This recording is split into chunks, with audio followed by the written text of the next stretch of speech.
जी, आज की वीडियो है mathematics as an integral part of scientific process. जो मैथमेटिक्स है वो एक साइंटिफिक प्रोसेस का एक इम्पॉर्टेंट पार्ट है। इंटीग्रल मीन्स के important. So mathematical rules have been used in biology for many decades. जो मैथ्स के जो रूल्स हैं वो बायोलॉजी में बहुत सालों से इस्तेमाल किए जा रहे हैं। Recently however because of developments in our understanding of biology application of mathematical rules in all sciences has increase tremendously. आजकल के दौर में चूँकि हमारी बायोलॉजी की अंडरस्टैंडिंग बहुत ज़्यादा एडवांस हो चुकी है, तो जो रूल्स हैं मैथ्स के वो भी साइंस में बहुत ज़्यादा इस्तेमाल होने होने लग पड़े हैं। Has increase tremendously very much. बहुत ज़्यादा इसकी जो एप्लीकेशन है इसके रूल्स की वो होने लग पड़ी है। फॉर एग्ज़ाम्पल द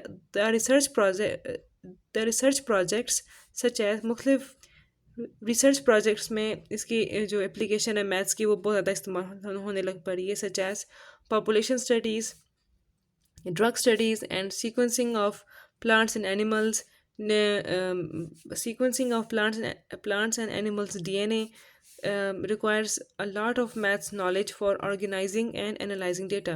इसमें हमें मैथ्स की नॉलेज और इसके रूल्स और इसकी एप्लीकेशन की बहुत ज़रूरत पड़ती है ताकि हम इसमें जो डेटा है उसको हम ऑर्गेनाइज कर सकें, उसको हम एनालाइज कर सकें।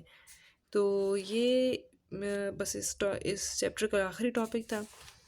तो हमने इस चैप्टर में हमने क्या क्या पढ़ा, इसके जो की पॉइंट्स हमने अब क्या क्या पढ़े हमने। The scientific method has 4 steps. जो साइंटिफिक मेथड उसके 4 स्टेप्स थे। First step is to make observations, जैसे कि हमने पीछे पढ़ा। Second step is to make hypothesis and deduction. Third step is to conduct experiments and the fourth step is to analyse the data and draw conclusions. When more research is carried out on a hypothesis and all the available evidence favors it, then it becomes a theory.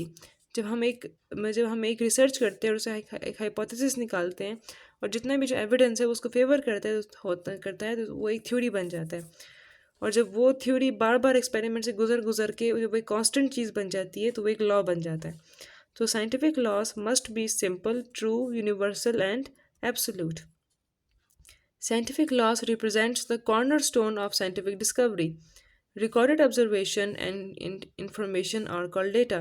जो data है वो क्या है, वो recorded observation है और observation और information है। रिकॉर्डेड ऑब्जर्वेशन है और इंफॉर्मेशन है, उसको हम फिर कहते हैं कि ये डेटा है। Biology can be better understood by the use of mathematics principles. जो बायोलॉजी है उसको हम बेहतर तरीके से समझ सकते हैं मैथ्स के प्रिंसिपल से। Malaria is a disease that is transmitted to people by the infected mosquitoes. Malaria is very common throughout the world. People with malaria have cycles of chills and fevers. जो malaria है वो बहुत common बीमारी है और जिन लोगों को malaria होता है उनको ठंड लगती है और उनको बुखार होता है। तो ये चैप्टर के की पॉइंट्स थे। तो आज के लिए इतना काफ़ी है। आज हमने इसका आखिरी टॉपिक भी हमने पढ़ लिया और जो है हमने इसके की पॉइंट्स भी हमने पढ़ लिए। हमने ये भी जाना कि जो मैथ्स है वो साइंस के लिए बहुत ज़्यादा इंपॉर्टेंट होती है। ये फिज़िक्स, केमिस्ट्री, बायोलॉजी की क्या मदर है ये। तो जो मैथ्स है वो इन तीनों के मदर है और इसके जो रूल्स हैं वो बायोलॉजी में भी इस्तेमाल होते हैं, वो फिज़िक्स में भी इस्तेमाल होते हैं, वो केमिस्ट्री में भी इस्तेमाल होते हैं। इसके बाद हमने की पॉइंट्स पढ़े कि इसमें जो साइंटिफिक मेथड है उसके 4 स्टेप्स होते हैं। फर्स्ट स्टेप ऑब्जर्वेशन है, फिर हाइपोथेसिस है, फिर हाइपोथेसिस डिडक्शन है, फिर एक्सपेरिमेंट्स है, फिर उस डेटा को एनालाइज करना है और उसके कंक्लूजन्स को ड्रॉ करना है। फिर हमने पढ़ा कि थ्योरी क्या होती है, लॉस क्या होते हैं, जो डेटा है वो क्या होता है, जो मैथ्स है वो किस तरह बायोलॉजी के लिए कितना ज़रूरी है, जो है जो मलेरिया है वो किस तरह होता है उसके बारे में हमने पूरी एक एग्जांपल पढ़ी कि ये किस तरह ट्रांसमिट होता है और ये किस तरह ये इसका कॉज क्या है और जो मलेरिया है वो कितनी मतलब एक कॉमन बीमारी है और जो पीपल है और जो लोग हैं जिनको मलेरिया होता है उनको ठंड लगती है और उनको बुखार चढ़ता है। तो आज के लिए ये इतना काफ़ी है।